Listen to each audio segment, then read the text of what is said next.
I'm Barbara Walters. Welcome to World News. And I'm Dottie Angelo. And I'm Karen Summers. Tonight is a very special night, and we thank you for tuning in. It is. It's special. So Yes. We are bringing you the top 6 news stories of the turning of the century.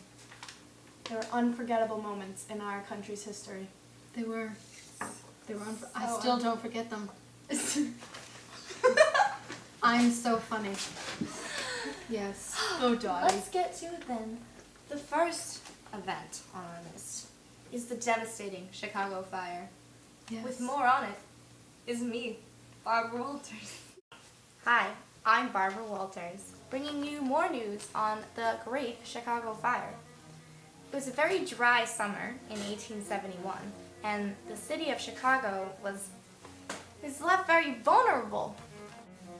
It was Sunday, October 8th, when a fire started in a barn behind the home of Patrick and Catherine O'Leary. No one really knows how the fire started, but some people say a cow in the barn must have tipped over a lantern. Because the trees in the ground were left so dry from the summer, the fire spread uncontrollably fast. The firefighters in town had been fighting a fire the day before, and they were already exhausted, and they ended up showing up to the wrong location, so by the time they actually got to the O'Leary's house, the fire was totally, the barn was ablaze, their house was ablaze, and it was raging out of control!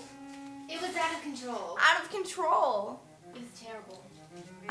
But within hours of the fire starting, wooden houses, commercial and industrial buildings, and private mansions all around Chicago were completely engulfed in flames, and they couldn't put out the fire. It got way too big, and it was way too strong.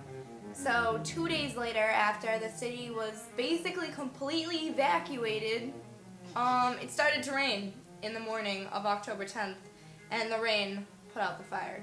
God. But in the end, it had taken 300 lives, over 100,000 people were homeless, and it destroyed more than $200 million worth of property was destroyed. Destroyed!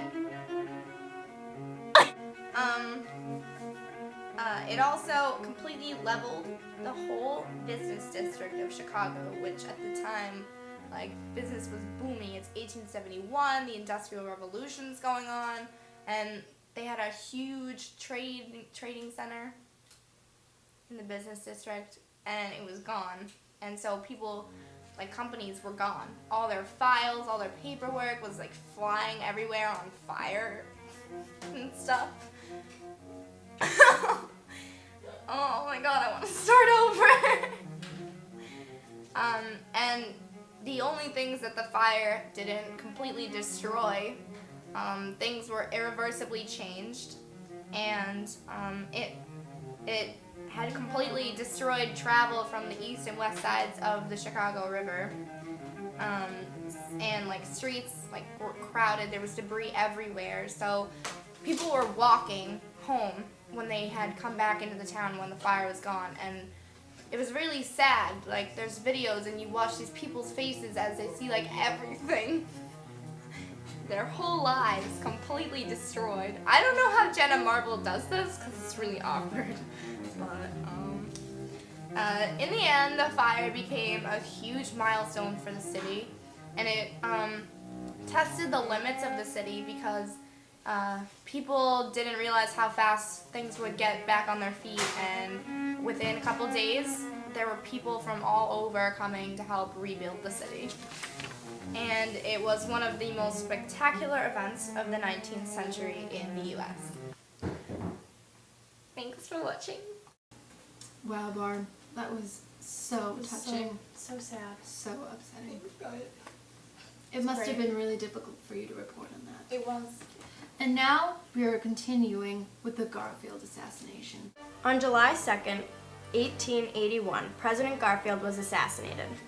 Only less than 4 months after his inauguration, he was on the Washington Railroad depot, catching a train for a summer's retreat to the Jersey seashore. Charles Guiteau raced from the shadows and fired 2 shots point blank into the president. One grazed Garfield's arm, the other lodged into his abdomen. The first doctor on the scene administered brandy and ammonia, causing the president to vomit. It was decided to move Garfield to the White House for further treatment. Leading doctors of the age flocked to Washington to aid his recovery, 16 in all. Most probed the wound with their fingers or using dirty instruments. Though the president complained of numbness in his legs and feet, which implied the bullet was near the spinal cord, most thought it was just resting in his abdomen. It was then decided to move the president by train to a cottage in New Jersey. His temperature began to elevate. The doctors reopened the wound to enlarge it, hoping to find the bullet. They were unsuccessful. By the time Garfield died on September 19th, his doctors had turned a 3-inch deep, harmless wound into a 20-inch long gash. The gash stretched from his ribs to his groin. Wasting away from his robust 210 pounds to a mere 130 pounds, the end came on the night of September 19th. Clawing at his chest, he moaned this pain while suffering a major heart attack. The president died a few minutes later, tragically. Wow. Wow, that was so. Yeah. That was fascinating. That was great. Thank you. Good job, Karen. Yes. Thanks, Barb. You're like so. The story, the murder of Lizzie Borden. Morning of the murders, 5 people began their day at the Borden house. Andrew Borden and his wife Abby. Bridget Sullivan, an Irish housemaid that had been working for the Bordens for 3 years. John Boris, the brother-in-law that was visiting the family. And Lizzie Borden. Her sister Emma was visiting friends. After breakfast, Lizzie was ironing handkerchiefs.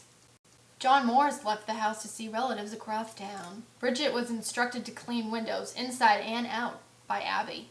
Abby Borden was cleaning the guest room when someone came up behind her and whacked her in the head.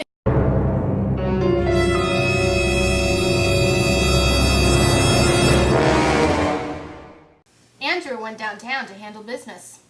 Sometime before 11 a.m., Andrew returned home. Bridget Sullivan unlocked the front door and let Andrew into the house. Bridget went up the back stairs to lay down and rest a while. Mr. Borden then made his way to the sitting room where Lizzie tells police that she helped him take off his shoes to take a rest. While sleeping, someone snuck up on Mr. Borden and whacked him in the head 10 times with a sharp instrument.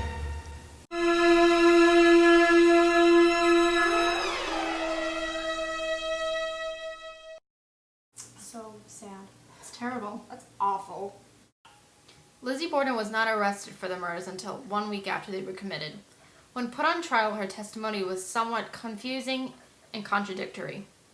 The all-male jury found Lizzie Borden not guilty of the murders of Mr. Borden and Mrs. Borden, but controversy about who committed these murders is still being talked about today. Wow. I know. That is I was so shocked. unladylike.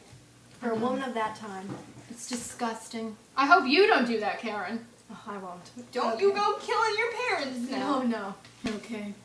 On September 5th, 1901, President William McKinley was in Buffalo, New York to deliver a speech. The following day, the president appeared at a public reception in the Temple of Music on the Exposition grounds.